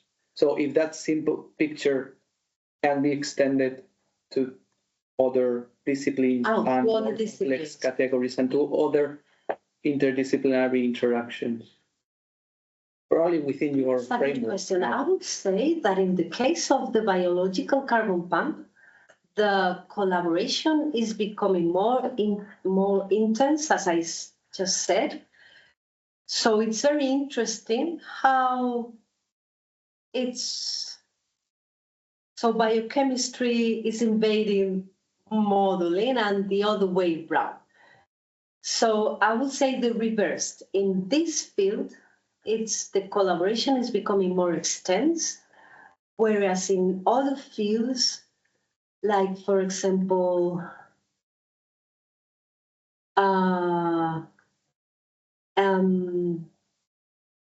physical oceanographers, the collaboration is not that they are complementary, but they are not interconnected. They still don't work together that well. You mean physical oceanographers? Physical oceanographers. With whom? With anybody else? With biochemists analyzing processes, for example. I see. And also that's very subtle, but very interesting. So we have the models that the physical oceanographers, they create, and they are models that are based in water masses movements and element compositions and how the different cycles of different elements in the ocean.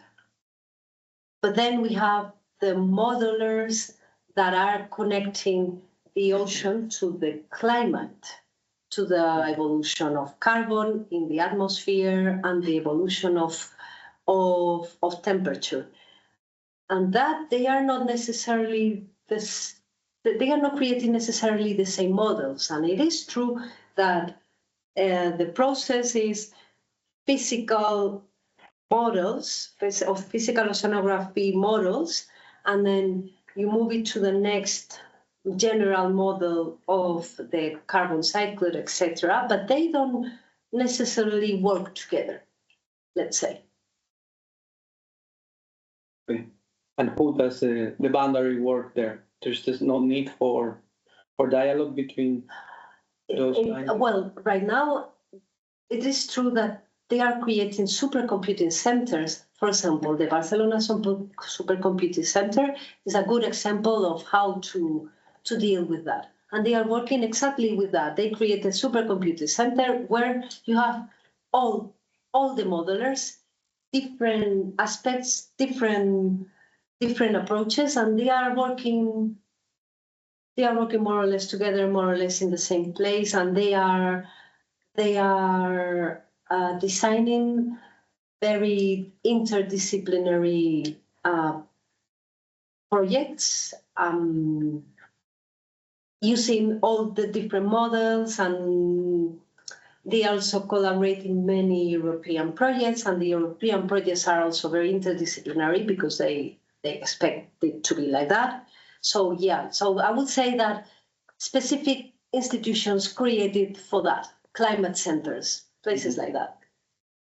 And even within those centers, there's a big epistemic hierarchy in the sense that atmospheric scientists are the ones stating the needs of the community. You are doing your work to later be able to parameterize this, and right?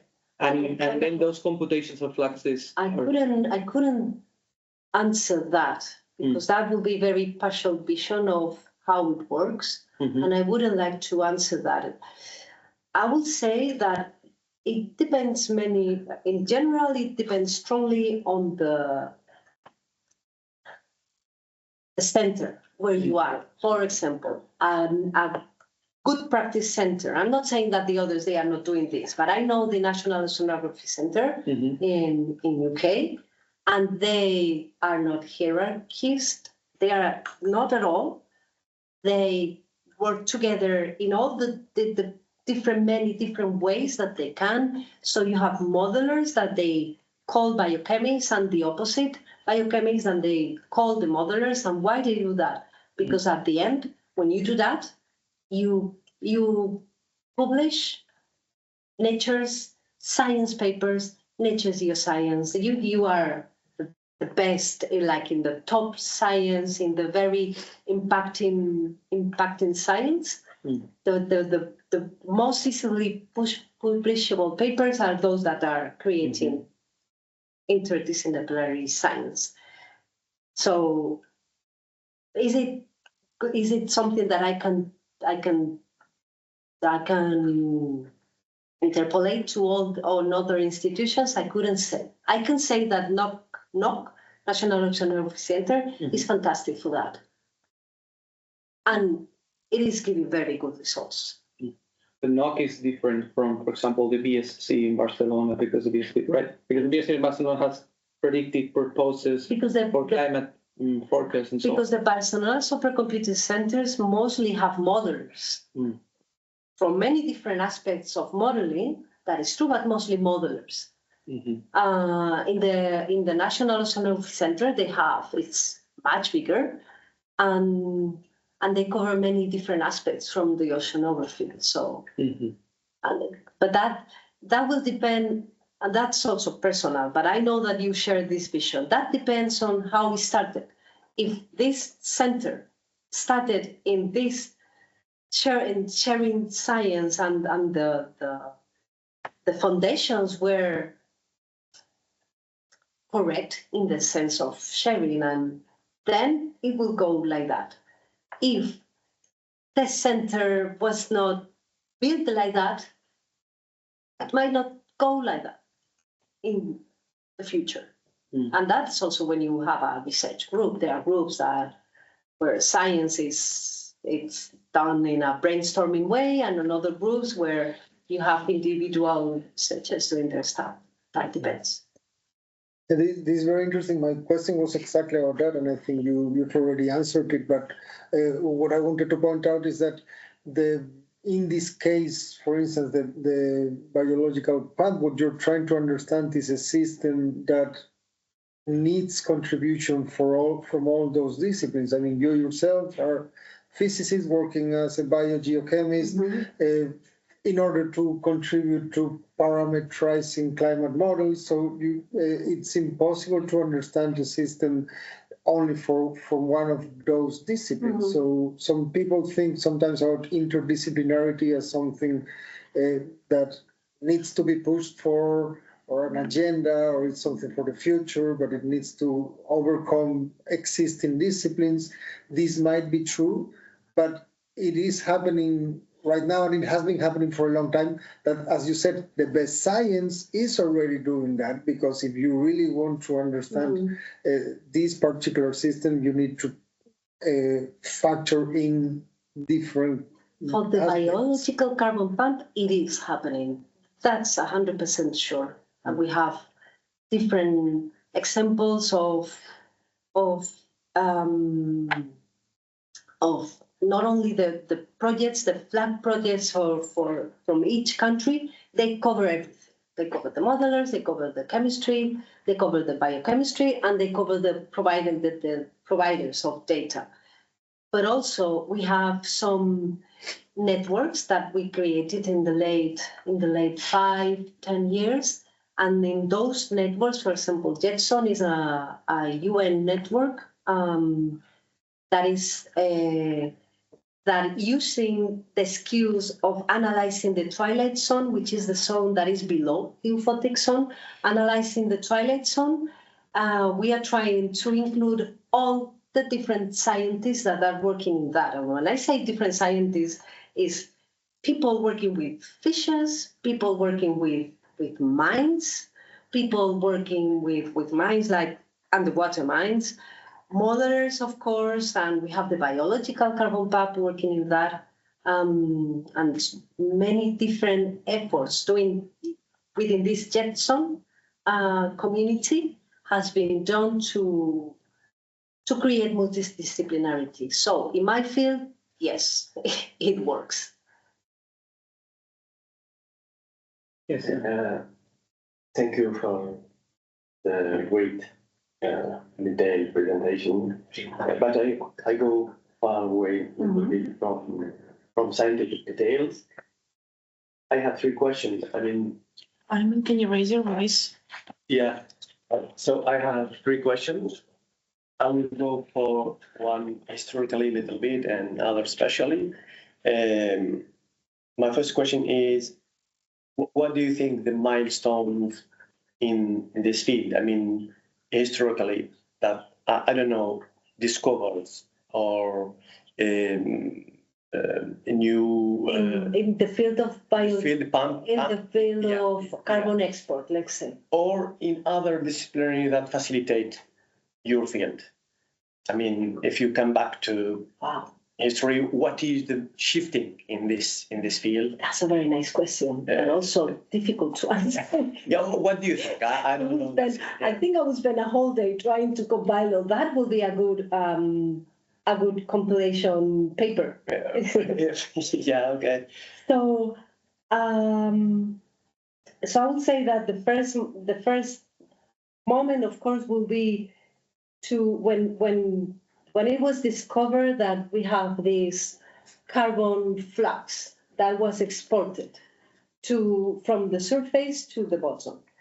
And it is true that that was already known for many from since the beginning when the first oceanographers they started to analyze, for example, the Gulf current. They already realized that they had all that phytoplankton that was being so all that primary production and all that blooms that appear in the Gulf current and they were exported. They knew that, but at some point someone realized that the ocean was also a lung of the earth, exactly the same as forests. They are lungs in the continents. And then at some point, someone did the math, and that was in the 19th.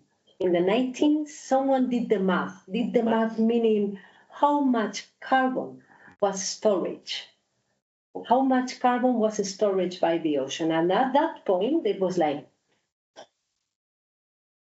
we have 50% of the atmospheric carbon that our models are estimating, it's in the sea. And then the next step, and I arrived exactly at that moment, let's say 2000, the beginning of the 2000, let's say 2005, 2006, around that. They realized that the carbon budgets in the ocean, they don't balance. The carbon budget means how much carbon is produced, how much carbon is exported, and how much carbon is consumed by the particles. So they started to make estimations and measurements on all that. And they realized that they don't balance. They still don't balance. So you have more carbon exported than consumed. No, sorry, the other way. More carbon consumed than exported. So it's like this missing carbon. Where is that missing carbon that we need? It's like the dark matter in cosmology. So we have the same here.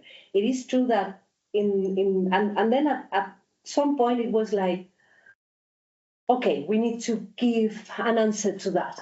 We need to analyze to know where's that carbon missing. And this a Busler paper in 2006. Ken Busler is one of the most prestigious researchers in this area, the one that created the thorium model that make the connection between thorium and POC export. And at some point, this guy said, okay, we have the numbers and there's some missing carbon. So one possible explanation is, it's like we've been moving step by step. It's like ecosystems, they don't behave the same. We are saying that the whole ocean is behaving the same. That's why there's missing carbon.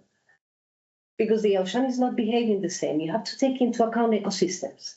And you have to take into account the different areas. You cannot compare the tropics with the North Atlantic. The North Atlantic is productive. The tropics are oligotrophic. And he gave numbers. And he gave parameterizations, let's say, of that.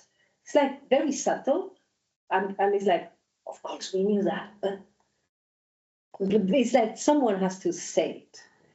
And then right now, what we need, where we are right now. So to me, what we have now is an explosion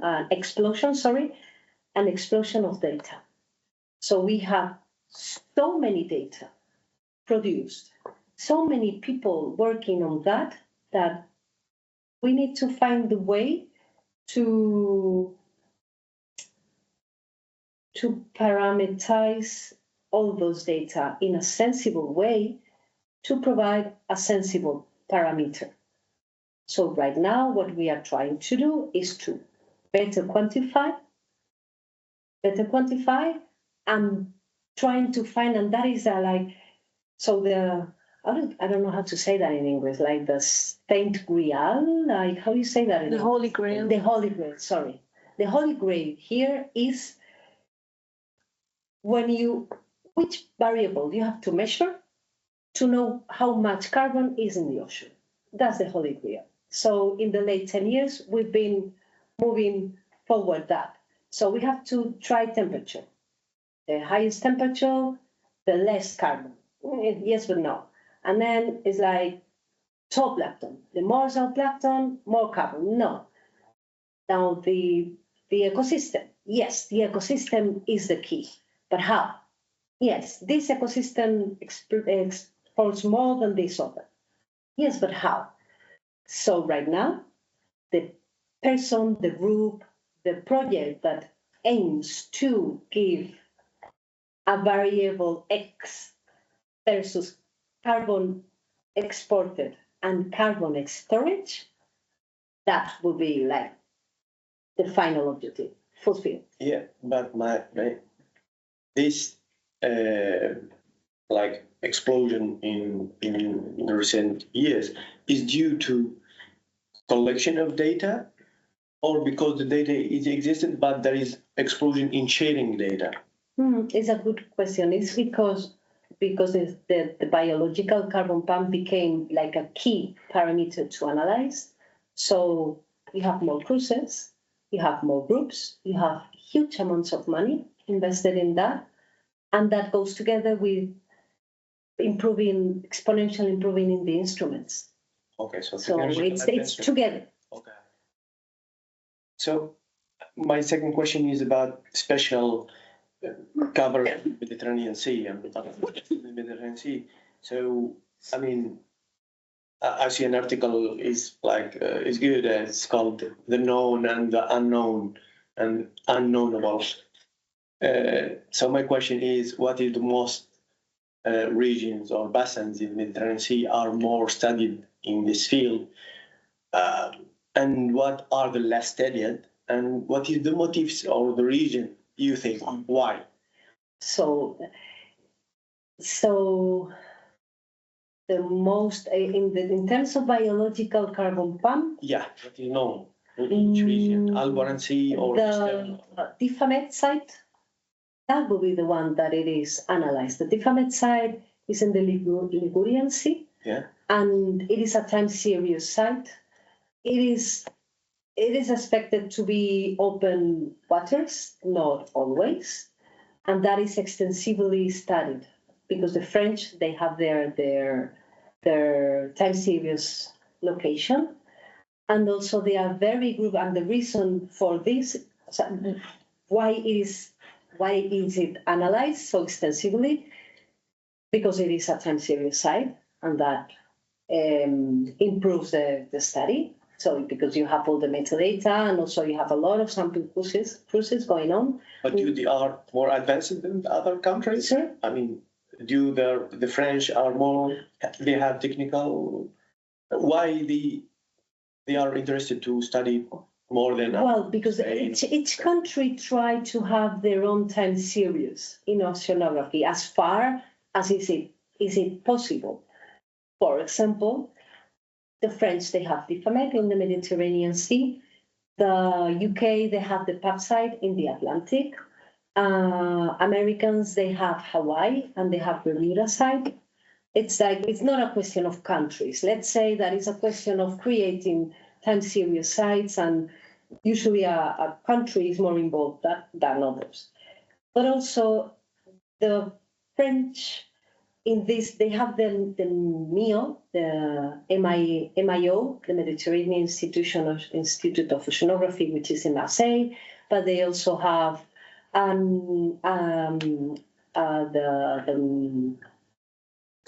the law institution, which is in Nice, and they are so good, and it's like a focal point. So they attract all the scientists working in that, and at the end, it's like you attract them, and what are you going to analyze? Well, the Mediterranean, and where? In the Tifamet side. So in Spain, for example, the biological carbon pump in the Mediterranean has not been so far very much studied. It's been studied in the Canary Islands because the scientists that they were interested in that, they were there, and they were acting like a focal point. Now I think that is going to change slightly because people in Barcelona, they becoming much more interested in the biological carbon pump. So there's so much to be done for the Mediterranean Sea? For the Mediterranean Sea, we have actually now several Plan National projects that will be analyzing the Mediterranean. Colleagues of mine that have asked for funding for the biological carbon pump and are asking for funding in the Mediterranean. So, for example, Pep Gasol, which is a biologist in the Institut de Ciencias del Mar in Barcelona, and then we have several colleagues also analyzing radioactivity decays. So yeah, it will be proven. Okay. We have a reservation and we should move to it, I think, right? With the situation. Not the reservation, but because we don't have one, we should go now. We wanna go to Undana? No, here, but something is happening that I don't know what it is. That they don't have enough food. So would you like to? Okay. Just last question quickly. Last one. I'm interested in bathymetry studies or the Mediterranean Sea. So how can, I mean, my question, there is, you use depths, I mean, storage is related to depth of the sea. Yeah, but depth, About superficial depth. Yeah, you mean under 500 meters. Mm-hmm. I mean, is there any relation with when you know the bathymetry of area, it's impacting the knowledge about this phenomena or not? I mean, if you compare with Hellenic Trench, it's so deep, and go to another shallow water, but with the same water column, is there any difference? You need to know the physics. When you go to the place, you need to understand the physics first. So you need the data about bathymetry, seafloor. You definitely need, and you need to know the physics before, because maybe that specific location won't be suitable to analyze what you really want to. For example, if you want to analyze depletion in nutrients, how that will impact in the biological carbon pump storage, you have to go to a place which is nutrient depleted. So you need to know the physics. And then later, when you have already sampled, you need to know the physics to understand if you have, for example, advection currents, if you need to include that in the models, or if you can just neglect them. Okay, in the opposite, I'm collecting data about bathymetry. How can I get benefits or advantage from your data? I can get some deaths or bathymetry seafloor or something? Well, yeah. Depending, if you want to prove that your physics, your specific physics are affecting in the way that the nutrients or the chemical elements profiles are affected, are formed, then you will need us to explain you what is, not only to give you the numbers, but also to explain you what is happening there. And you will need us to say, yeah, well, you have an increase in here of carbon. And then you will say, yeah, well, so we have an upwelling. No, maybe it's not an upwelling of carbon or anything like that. Maybe it's just that the carbon was just moved from the surface and remineralized in intermediate depths. Can I ask you for measurement of the seafloor? No. Sorry? You don't have data about seafloor bed? No. So, okay. Okay, we have time for one last question, Maria. One question shared between Maria and I have two, but on the moment only one. Make it one. The distinct drop that have you show in your slide belong to a global network or? What I shown about the thorium? Yeah. Is what we collected. Wow, okay. So it's 50 years of data. It's not we are trying to use it to provide it to the scientists to use it globally, but so far it's our effort. Okay. Yes, Julian. So I'm sure it's so obvious, but I cannot see what's the interest, the private interest by funding all, because you say that there is an inflow of money coming. Why the private sector wants to know where the carbon is? Or Well, no, I didn't say private. Yeah, but always when the But in the Okay. States, as you know, Yes. private foundations, Yeah. personal foundations like families, they give money to specific projects. And in this case, it is so attractive because you combine everything. You combine the ocean, which is also so you know that it's in danger. So you say the ocean is in danger, temperature in the ocean is increasing, the ocean is storing 50% of the carbon, and what will happen if the ocean collapses and stops storing the carbon? So to me, that's really impacting when you say it might collapse, So it's something that is worth studying. And also, and sorry to make it longer answer, to the private companies, I said in the beginning, I talk about fertilization. So what you can do, it was done in the past and it didn't work because, well, it was in the past and we didn't know that much as we know now, but now we have fertilization, they have fertilization programs, and meaning that you can do things in the ocean, for example, fertilize with iron, like fertilization when you have a field and you fertilize or make it grow. So they are trying to increase the primary production and increase the carbon export together. And that is super important for private companies, maybe not in Europe because we are always behind, but for people in the United States that they have this mind so good for business, of course, they see the business because you can be the company that will do that. Wonderful. So I think we can call it a day. Thank you very much, Maria. We'll continue the conversation over lunch. And yeah, we are close to each other physically, so we will continue with many other conversations. Thanks to everybody else for the very good questions and see you next time. Thank you.